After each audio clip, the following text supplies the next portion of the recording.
You shall not murder. It is Friday, the 3rd day of March, 2023. My name is Clive Welsh, and it's time for the reading of our devotional thought for today.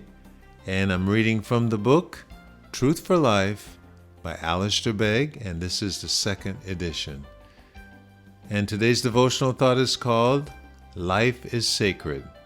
And the verse today, Exodus chapter 20, verse 13, which says, You shall not murder. Once again, you shall not murder. Exodus chapter 20, verse 13. Alistair Begg writes, If you want to cut to the chase in learning how someone views the world, ask him or her why it's wrong to murder. The question gets at the issue of human life and its value, which is the issue addressed in the 6th commandment. It also gets past political differences and revealed what people think about life's meaning, purpose, and origin.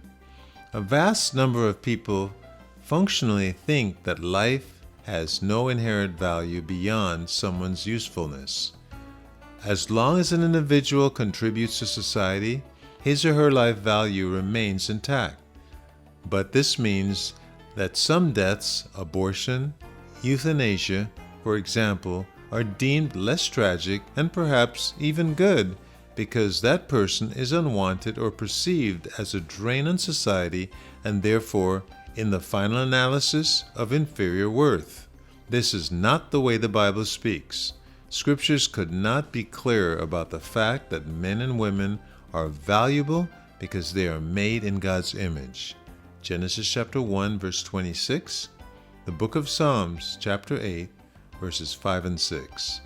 Such value does not move along a spectrum, but is fixed and immovable. Only when we see human life in this way, as God does, do we understand all that is implied in the simple command, You shall not murder. Here are 3 ways, unfortunately common ways, we might violate the vision of life in the 6th commandment. First, in homicide. God is the giver of life, and He alone has the authority to take it. To wrongfully take someone's life is to make an assault on the divine image. Genesis chapter 9, verses 5 and 6. Second is suicide, the act of willingly causing one's own death. God says, All souls are mine. That's Ezekiel chapter 18, verse 4. We do not have the right to take our own life, though that is not to say that this cannot be forgiven. A third is abortion. From the moment of conception, the fetus in the womb is a human being. Psalms 139, verse 13. The fact that for several months that child cannot survive outside the womb does not affect his or her right to the same protection given to other human beings, though again, there is forgiveness available for violation of the 6 commandments in this way. Perhaps we've made it this far and think we're doing fine. Not so fast. Jesus does not let us off that easily, for He says that the judgment the murderer deserves is also deserved by the one with unchecked anger. See Matthew chapter 5, verses 21 and 22. All of us, if we're honest, have known murder in our hearts. We've harbored thoughts of contemptuous murder and its ugly bedfellows, animosity, malice, hostility, and gossip, whereby we kill other people in our hearts all the time.